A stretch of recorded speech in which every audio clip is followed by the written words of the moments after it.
میرے بزرگوں اور دوستوں، اللہ تبارک و تعالیٰ نے محمد مصطفیٰ صلی اللہ علیہ وسلم کے ذریعے سے جو چیز اس امت کو عطا کی ہے، وہ میرے بزرگوں اور دوستوں اللہ معاف کرے اگر امت کے افراد اس کی قدر نہیں کریں گے، جیسے اللہ تبارک و تعالیٰ نے بنی اسرائیل کو دیا، انہوں نے قدر نہیں کی، اللہ نے ان سے چھینا، اور بنی اسماعیل کے اندر محمد مصطفیٰ صلی اللہ علیہ وسلم کے حوالے وہ امانت کی، محمد مصطفیٰ صلی اللہ علیہ وسلم کی امت اس کی قدر نہیں کرے گی، تو اللہ تبارک و تعالیٰ بہت غنی ہے، غنی، اللہ بے نیاز ہے۔ چنانچہ اللہ تبارک و تعالیٰ یہ جو آیتیں ہیں وَلَقَدْ آتَيْنَا بَنِي إِسْرَائِيلَ الْكِتَابَ وَالْحُكْمَ وَالنُّبُوَّةَ وَرَزَقْنَاهُمْ مِنَ الطَّيِّبَاتِ وَفَضَّلْنَاهُمْ عَلَى الْعَالَمِينَ وَآتَيْنَاهُمْ بَيِّنَاتٍ مِنَ الْأَمْرِ، ہم نے ان کو دین کے دلائل دیے، یہ شریعت کیوں ضروری ہے اس کو ہم نے ان کو سمجھایا، یہ کائنات کس نے بنائی ہے، اس کائنات کے بنانے والے کا حق کیا ہے، اس کی ایویڈنس ہم نے ان کو دی، وَآتَيْنَاهُمْ بَيِّنَاتٍ مِنَ الْأَمْرِ۔ لیکن وہ اپنی ضد کے اوپر، ہٹ درمی کے اوپر جمے رہے، وہ اپنی ہٹ درمی اور ضد سے باز آنے کے لیے تیار نہیں تھے۔ تو ٹھیک ہے، تم اگر دین سے بھاگتے ہو تو بھاگو، اللہ تبارک و تعالیٰ کے سامنے کل کھڑا ہونا ہے، وہاں فیصلہ ہو جائے گا۔ اللہ تبارک و تعالیٰ تم کو بتا دیں گے تم نے کیسے کیسے جرائم کیے ہیں دنیا کے اندر، دنیا کے امن کو غارت کرنے کے لیے، دنیا کے سکون کو تباہ کرنے کے لیے، انسانوں کو آپس میں لڑانے کے لیے تم نے کیا کیا کیا ہے، یہ کل اللہ تبارک و تعالیٰ تمہارے سامنے لائے گا۔ لیکن اس کے بعد اللہ کے نبی صلی اللہ علیہ وسلم کو مخاطب کر کے اللہ ثم جعلناک علی شریعۃ من الامر، اے میرے حبیب علیہ الصلوۃ والسلام، یہ بنی اسرائیل کے بعد عیسیٰ علیہ الصلوۃ والسلام کے آسمانوں کے اوپر اٹھائے جانے کے بعد ثم جعلناک شریعۃ من الامر، ہم نے دین کی ایک شریعت آپ کو عطا کی ہے، دین کی ایک لیجسلیشن آپ کو دی ہے، زندگی بسر کرنے کا ایک نظام آپ کو دیا ہے۔ ثم جعلناک علی شریعۃ من الامر فاتبعها، آپ اس شریعت کی اتباع کیجئے، محمد مصطفیٰ صلی اللہ علیہ وسلم سے فاتبعها، آپ اس شریعت کی اتباع کی، فاتبعها ولا تتبع اهواء الذين لا يعلمون، جو اللہ کی طاقت سے واقف نہیں، جو اللہ کی بڑائی سے واقف نہیں، جو اللہ کی عظمت سے واقف نہیں، جو اللہ کی کبریائی سے واقف نہیں، جو اللہ کے خزانوں سے واقف نہیں، جو اللہ کے علم سے واقف نہیں، ان کی خواہشات کی پیروی مت کیجیے گا۔ انسان کب تباہ ہوتا ہے؟ جب وہ شریعت کو چھوڑ کر اپنی خواہشات کے پیچھے چلنا شروع کرتا ہے۔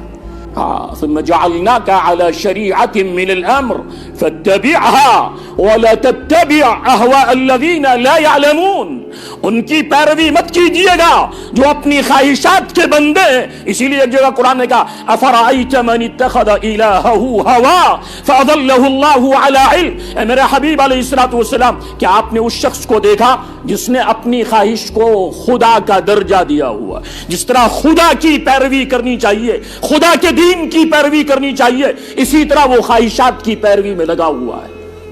اور قرآن نے پہلے دن محمد مصطفیٰ صلی اللہ علیہ وسلم کے اوپر جو آیت نازل ہوئی اسی وقت اعلان کر دیا اقرأ باسم ربک الذی خلق خلق الانسان من علق اقرأ وربک الاکرم، پڑھو اللہ کے نام سے، تمہارا رب تم کو نواز دے گا۔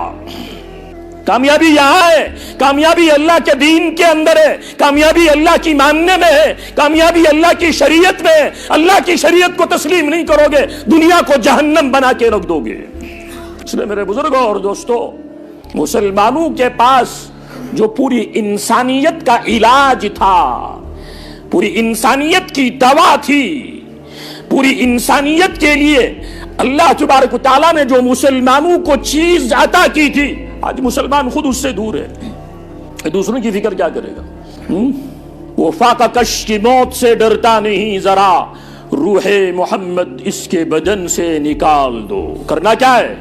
محمد مصطفیٰ صلی اللہ علیہ وسلم کی جو نسبت ہے، محمد مصطفیٰ صلی اللہ علیہ وسلم کا جو تعلق ہے، محمد مصطفیٰ صلی اللہ علیہ وسلم کے ساتھ جو اس کو لگاؤ ہے، جو عقیدت ہے، اس کو کسی طرح ختم کرو، روح محمد اس کے بدن سے نکال دو۔ جب نبی کی نسبت ختم ہو جائے گی، نبی کی عقیدت ختم ہو جائے گی، نبی کی پیروی ختم ہو جائے گی، نبی کی اطاعت خود ختم ہو جائے گی، نبی کی غلامی سے یہ نکل آئے گا، پھر دنیا کی کوئی طاقت اس کو کامیاب نہیں کر سکتی۔